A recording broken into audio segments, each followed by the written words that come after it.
So I welcome to online classes.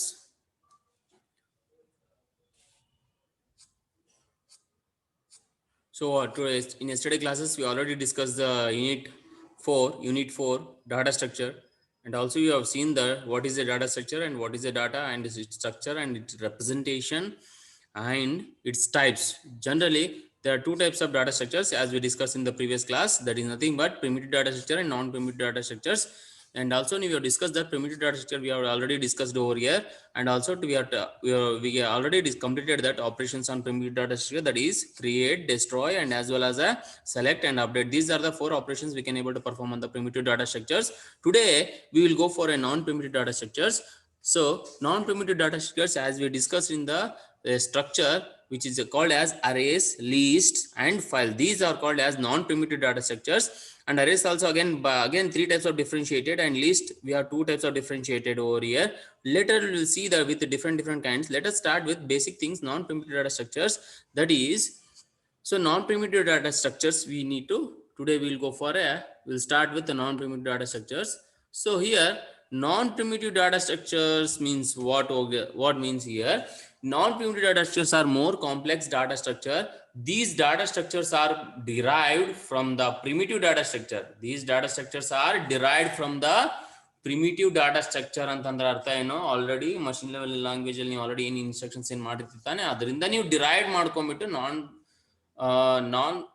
primitive data structures ನಾವು ಹೇಳಬೇಕಾಗುತ್ತೆ. They stress on the formation of groups of homogeneous and heterogeneous data elements. They stress on formation of groups of homogeneous and heterogeneous data elements. Non-primitive data structures are classified as arrays, lists, and files ಅಂತ ನಾವು ಹೇಳಿದ್ವಿ. Arrays is the collection of homogeneous elements. Under the same name, the different types of arrays are one dimensional array, two dimensional array, and multi-dimensional array ಅಂತ ಹೇಳಿ ನಾವು ನೋಡಿದ್ವಿ. Data structures under the lists are classified as a non-linear, linear data structures ಅಂತ ನಾವು ಹೇಳಿದ್ವಿ.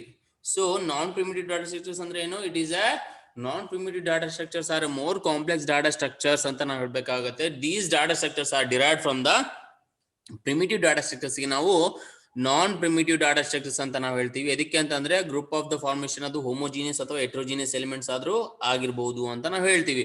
ಇದ್ರಲ್ಲಿ ನಾನ್ primitive data structures ಅಂದ್ರೆ ಯಾವ ಟೈಪ್ಸ್ ಇದಾವೆ, ಒಂದು ಅರೇಸ್, ಇನ್ನೊಂದು ಇಲ್ಲಿದೆ ತಾನೇ, ನಿಮ್ಗೆ ಕಾಣ್ತಿದ್ದೇನೆ ಇಲ್ಲ, ಸೊ ಇಲ್ಲಿದೆ ನೋಡಿ, arrays, lists, files.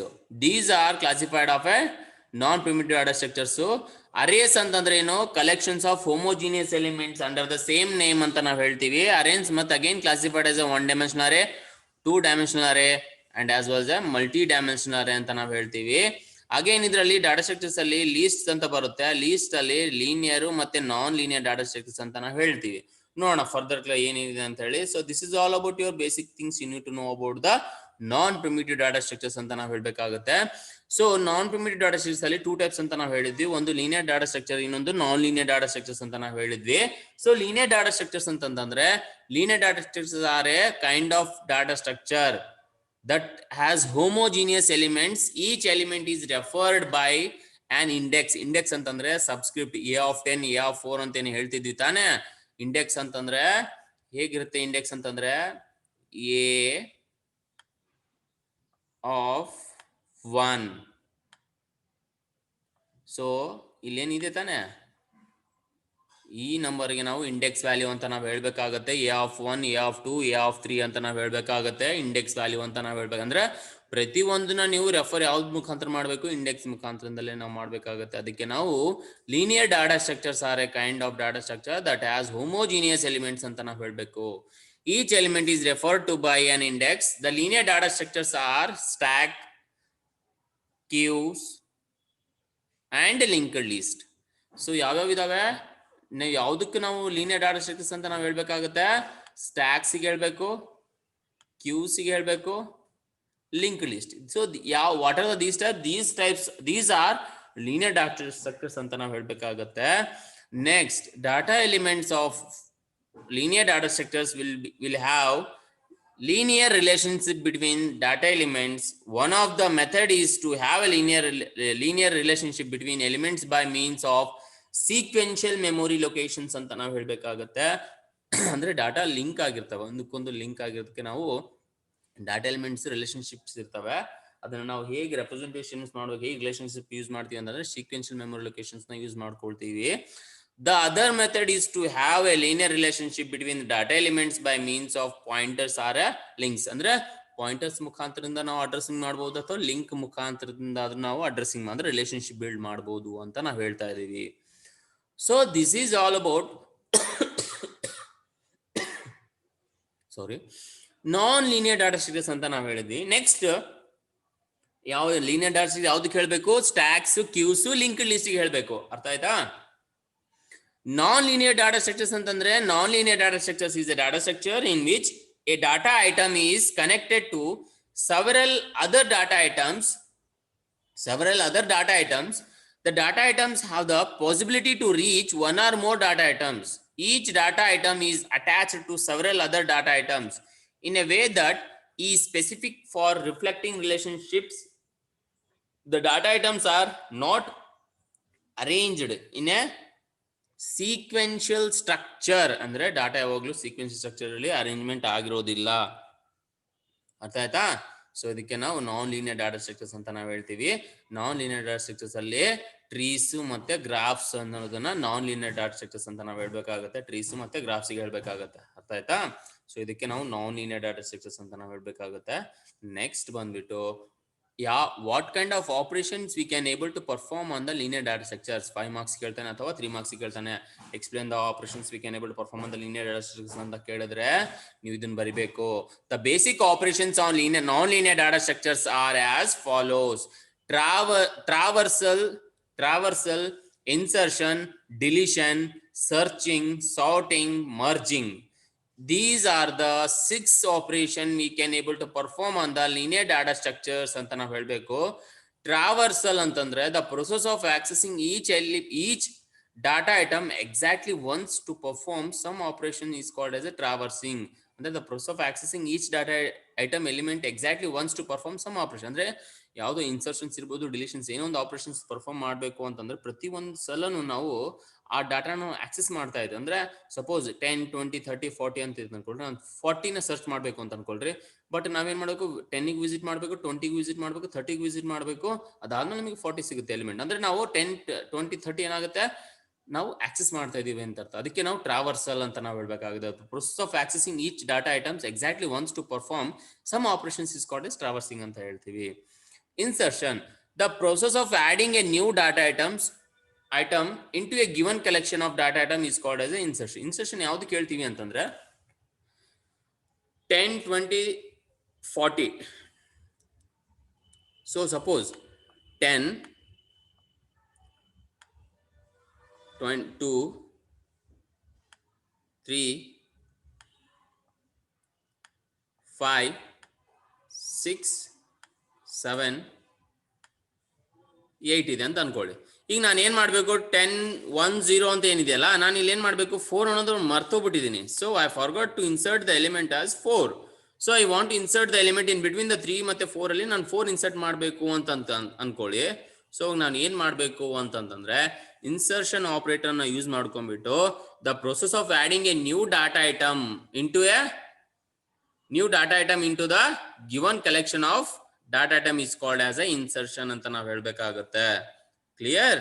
So already data items ಅಂದ್ರೆ ಪ್ರತಿ 1, 2, 0, 5, 6, 7, 8 ಇವೆಲ್ಲ ಏನಿದೆ ಡಾಟಾ ಐಟಮ್ಸ್ ಅಂತ ಹೇಳ್ತೀವಿ. ಯಾವುದೇ ಒಂದು in between data items insert ಮಾಡ್ಬೇಕಂದ್ರೆ we can able to perform the insertion operation ಅಂತ ನಾವು ಹೇಳ್ಬೇಕು. ನೆಕ್ಸ್ಟ್ ಡಿಲೀಷನ್ ಅಂತ ಹೇಳ್ತೀವಿ. ಡಿಲೀಷನ್ ಅಂತಂದ್ರೆ ಯಾವುದೇ ಒಂದು ಎಲಿಮೆಂಟ್ ಅಂದ್ರೆ 10, 20, 2, 3, 5, 7, 8 ಅಂತ ಏನಿದೆ ತಾನೆ, ಇದ್ರಲ್ಲಿ ಇರ್ತಕ್ಕಂಥ ಎಲಿಮೆಂಟ್ಸ್ ನ ನೀವು ಡಿಲೀಟ್ ಮಾಡಬೇಕು ಅಂತ. ಸಪೋಸ್ ನಾನು ಏನಾದ್ರು 5 ನ ಡಿಲೀಟ್ ಮಾಡಬೇಕು ಅಂತ ಅನ್ಕೊಳ್ರಿ. I want to delete 6. ಈ ಎಲಿಮೆಂಟ್ ನ ಡಿಲೀಟ್ ಮಾಡಬೇಕು ಅಂದ್ರೆ ಏನು ಯೂಸ್ ಮಾಡಬೇಕು? ಡಿಲೀಷನ್ ಆಪರೇಷನ್ ಯೂಸ್ ಮಾಡಬೇಕು. ಅಂದ್ರೆ ಇಲ್ಲಿ ರಿಮೂವ್ ಮಾಡಬೇಕಾಗಿದ್ದು ಎಕ್ಸಿಸ್ಟಿಂಗ್ ಡಾಟಾ. ಅಂದ್ರೆ ಈ ಸಪೋಸ್ ಇಲ್ಲಿ ಡಾಟಾ 9 ಅನ್ನೋದು ನಂಬರ್ ಇದ್ರಲ್ಲಿ ಇಲ್ಲ, ಹೌದಾ? ಅಂದ್ರೆ ನಾನು 9 ಡಿಲೀಟ್ ಮಾಡಕ್ ಬರುತ್ತಾ? ಬರೋದಿಲ್ಲ. ಅಂದ್ರೆ ಎಕ್ಸಿಸ್ಟಿಂಗ್ ಅಲ್ಲಿ ಇರ್ತಕ್ಕಂಥ ಲೀಸ್ಟ್ ಆಫ್ ಡಾಟಾ ಐಟಮ್ಸ್ ಅಲ್ಲಿ ನೀವು ಎಲಿಮಿನೇಟ್ ಮಾಡಬಹುದು ಅಂತಂದ್ರೆ ಡಿಲೀಷನ್ ಆಪರೇಷನ್ ನ ಯೂಸ್ ಮಾಡಬಹುದು. ನೆಕ್ಸ್ಟ್ ಸರ್ಚಿಂಗ್ ಅಂತ ಇದೆ. ಸರ್ಚಿಂಗ್ ಅಂತಂದ್ರೆ ಇದ್ರದ್ದು ಲೊಕೇಶನ್ ನ ಫೈಂಡ್ ಔಟ್ ಮಾಡೋದು. ಅಂದ್ರೆ the process of finding the location of data item in a given collection of data item is called S searching. Suppose ಇದ್ರದ್ದು ಎಷ್ಟಪ್ಪ index value? Suppose 10 index value ಬಂದ್ಬಿಟ್ಟು a of 0 ಇದ್ರದ್ದು a of 1 ಇದು ಬಂದ್ಬಿಟ್ಟು a of 2 ಅಂತ ನಾವು ಹೇಳ್ತೀವಿ. So ಇದೇನು A of 0 A of 1 A of 2 ಏನಿದಾವೆ ಇದು ಲೊಕೇಶನ್ ಆಫ್ ಡಾಟಾ ಐಟಮ್ಸ್ ಅಂತ ನಾವು ಹೇಳ್ತೀವಿ. ಈಗ ನನಗೆ 3 ಅಂತ ಬೇಕಿತ್ತು ಅಂತಂದ್ರೆ ಎ ಆಫ್ 2 ಅಂತ ಕೊಟ್ರೆ 3 ಡಾಟಾ ಐಟಮ್ ರೀಡ್ ಆಗುತ್ತೆ. ಅಂದ್ರೆ ನೀವು ಯಾವುದೇ ಒಂದು ಎಲಿಮೆಂಟ್ ನ ಸರ್ಚ್ ಮಾಡ್ಬೇಕಂದ್ರೆ ನಾವು ಈ ತರ ಇಂಡೆಕ್ಸ್ ವ್ಯಾಲ್ಯೂನ ಯೂಸ್ ಮಾಡ್ಕೊಂಡ್ಬಿಟ್ಟು ನಾವು ಎಲಿಮೆಂಟ್ ನ ಸರ್ಚ್ ಮಾಡಬಹುದು. That is called as searching technique ಅಂತ ನಾವು ಹೇಳ್ತೀವಿ. ನೆಕ್ಸ್ಟ್ ಬಂದ್ಬಿಟ್ಟು ಸಾರ್ಟಿಂಗ್ ಅಂತ ನಾವು ಹೇಳ್ಬೇಕಾಗುತ್ತೆ. ಸಾರ್ಟಿಂಗ್ ಅಂತಂದ್ರೆ the process of arrangement of data items in ascending or descending order in is called as sorting. Suppose ಎಲ್ಲ ಆರ್ಡರ್ಸ್ ಆರ್ಡರ್ ಅಲ್ಲಿ ಇಲ್ಲ 0 1 2 3 4 ಅಂತ ಆರ್ಡರ್ ಅಲ್ಲಿ ಇಲ್ಲ ಅನ್ಕೊಳ್ಳಿ. ಸಪೋಸ್ ಇಲ್ಲ ಒಂದು ಎಕ್ಸಾಂಪಲ್ ತಗೊಳ್ಬೇಕಿದ್ರೆ 0 3 1 2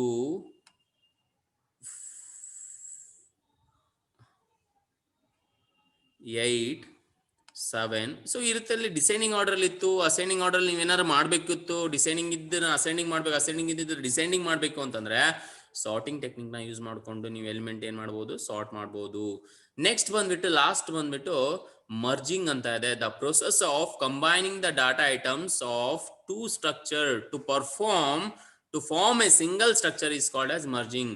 ಮರ್ಜಿಂಗ್ ಅಂದ್ರೆ ಅರ್ಥ ಏನು? ಸಪೋಸ್ ಇಲ್ಲಿ 0 0 3 1 2 8 ಅಂತ ಇದೆ ತಾನೆ. ನಾನು ಅವಾಗ ಏನ್ ಮಾಡ್ತೀನಿ, ಇದ್ರಲ್ಲಿ ಎಲಿಮೆಂಟ್ ಇನ್ನೊಂದಿನಲ್ಲಿ 4 5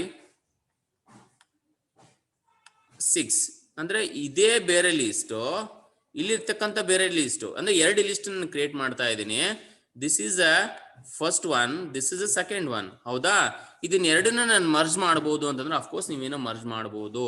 ಇದು ಅದು ಹೇಳ್ತೀವಲ್ಲ ಫಸ್ಟ್ ನೇಮ್ ಲಾಸ್ಟ್ ನೇಮ್ ಅಂತ ಹೇಳಿ, ಲಾಸ್ಟ್ ನಾವು ಮರ್ಜ್ ಮಾಡಬಹುದು. ಅಫ್ಕೋರ್ಸ್ ನಿಮ್ಮ ಡಾಟಾನ ಎರಡು ಸ್ಟ್ರಕ್ಚರ್ ಇದಾವೆ, ಎರಡು ಸ್ಟ್ರಕ್ಚರ್ ನೀವು ಮರ್ಜ್ ಮಾಡಬಹುದು ಅಂದ್ರೆ ಅಫ್ಕೋರ್ಸ್ ನಾವು ಇಲ್ಲಿ ಮರ್ಜ್ ಮಾಡಬಹುದು. ಅದು ನಾವು ಮರ್ಜಿಂಗ್ ಟೆಕ್ನಿಕ್ ಅಂತ ನಾವು ಹೇಳ್ಬೇಕಾಗುತ್ತೆ. So these are all our operations called as a linear data structure: traversal, insertion, deletion, searching, sorting and as well as a merging. I hope you all of you understanding these concepts. ಅರ್ಥ ಮಾಡ್ಕೊಳ್ಳಿಕ್ಕೆ try ಮಾಡಿ. ಯಾವುದೇ ರೀತಿಯಲ್ಲಿ ನಿಮಗೆ difficulties ಅಂತಂದ್ರೆ inform ಮಾಡಿ. We will go for revision for this one. Okay, ಇದಕ್ಕಂದ್ರೆ ಇದು ಇಂಪಾರ್ಟೆಂಟ್. 5 ಮಾರ್ಕ್ಸ್ ಅಥವಾ 3 ಮಾರ್ಕ್ಸ್ ಗೆ they will ask explain the operations we can able to perform in the linear data structures ಅಂತ ಕೇಳ್ತಾನೆ. ನೆಕ್ಸ್ಟ್ ಬಂದ್ಬಿಟ್ಟು arrays ಅಂತಿದೆ. So ಇದು ಇಲ್ಲಿಗೆ ಇರಲಿ. ಸೊ ನೆಕ್ಸ್ಟ್ ಕ್ಲಾಸಲ್ಲಿ ಬೇಕಾದ್ರೆ ನಾವು ಅರೇಸ್ ಮತ್ತೆ ಅದರ ಟೈಪ್ಸ್ ಯಾವ್ಯಾವ ಬರ್ತವೆ ಅನ್ನೋದನ್ನ ನಾವು ಡಿಸ್ಕಸ್ ಬೇಕಾದ್ರೆ ನಾವು ಮಾಡೋಣ. ಆಯ್ತಾ? Okay, then we will see in the next class. Okay, thank you.